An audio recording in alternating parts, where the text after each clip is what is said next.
ધારી તાલુકાના ચલાલા સ્થિત સંગમ ફાઉન્ડેશન ખાતે બહુલા સરસ્વતી દીદીના આશ્રમના પ્રતિનિધિઓએ સૌજન્ય મુલાકાત લીધી હતી. વિવેકભાઈ તળાવિયા ગૌ માતા સન્માન અભિયાન અંતર્ગત યોજાયેલી આ મુલાકાત દરમિયાન ગૌ સેવા, ગૌ સંરક્ષણ અને ભારતીય સંસ્કૃતિમાં ગૌ માતાના મહત્વ અંગે વિસ્તૃત ચર્ચા કરવામાં આવી હતી. પ્રતિનિધિ મંડળે સંગમ ફાઉન્ડેશન દ્વારા ચાલી રહેલી વિવિધ સેવાકીય અને સમાજ ઉપયોગી પ્રવૃત્તિઓની પ્રશંસા કરી હતી. આ પ્રસંગે બંને સંસ્થાના પ્રતિનિધિઓએ ગૌ માતાના સંરક્ષણ, સંવર્ધન અને સમાજમાં વ્યાપક જનજાગૃતિ લાવવા માટે ભવિષ્યમાં સંયુક્ત પ્રયાસો કરવાની પ્રતિબદ્ધતા વ્યક્ત કરી હતી.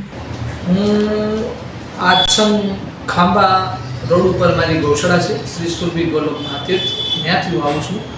આમ હું રાજસ્થાનની છું અને અહીંયા 7 મહિનાથી એક શ્રી ગાય માતાને એક રાષ્ટ્રમાતા બનાવવા માટે, ગાય માતાનું ઉજ્જવળ ભવિષ્યને લઈને, સનાતન સંસ્કૃતિનો ભવિષ્ય લઈને, સનાતનીઓને લઈને એક સરસ અભિયાન ચાલુ કર્યું છે. 3500થી 4000 સાધુ સંતોને ભેગા થઈને, જેમનું નામ છે ગૌ સન્માન આહવાન અભિયાન.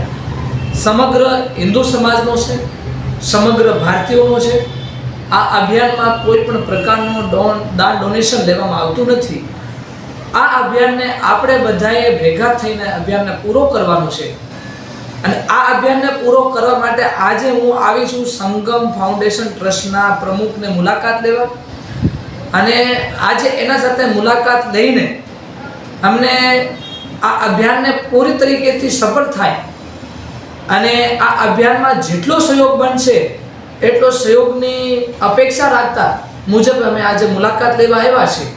એટલે આપ બધાને સંગમ ફાઉન્ડેશન ટ્રસ્ટના પ્રમુખ સાહેબના તરફથી અને મારા તરફથી બધાને એક પ્રાર્થના મોકલું છું, આ વિડીયોના માધ્યમથી, આ ન્યૂઝના માધ્યમથી, કે આ ગૌ સન્માન આહવાન અભિયાન કોઈ પણ પ્રકારનો સ્વાર્થ નથી, કોઈ એમાં રાજનીતિ નથી, કોઈને રાજનીતિને લઈને આ કાર્ય કરવું નથી, પણ સનાતનમાં જન્મ થયો છે એટલે આ જમીન સ્તરમાં રહીને આ કાર્ય કરવાનું છે. એટલે આ બધાને અપીલ કરું છું કે ગૌ સન્માન આહવાન અભિયાનમાં બધા જોડાવો અને જોડાવા માટે આ બધાએ આ એક મિસકોલ કરીને આપ બધાને પ્રાર્થના છે કે 9077 અંગ્રેજી ભાષામાં બોલું તો 9067777323 આ નંબરમાં મિસકોલ કરીને તમે તમારો એમાં મત આપી શકો છો.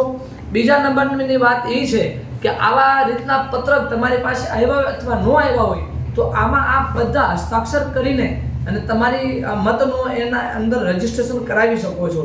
આ અભિયાન છે, આંદોલન નથી, કોઈના વિરોધમાં નથી, કોઈના અપક્ષમાં નથી. ફક્ત ને ફક્ત આ એક જન અભિયાન છે અને જન જાગૃતિ માટે છે, જેથી કરીને ગાય માતાનો સરખો ન્યાય અને ગાય માતાનો સરખો સન્માન મળે એમની માટે છે. બાકી બીજું એમાં કોઈ પણ પ્રકારની સરકાર, પાર્ટી અથવા કોઈ નેતા અથવા કોઈ પણ વ્યક્તિના વિરોધમાં, સંગઠનના વિરોધમાં નથી. ફક્ત ને ફક્ત આપણે હિન્દુ હોવાના કારણે અભિયાન આપણને પૂરો કરવાનું છે. જય ગો માતા, જય ગોપાલ.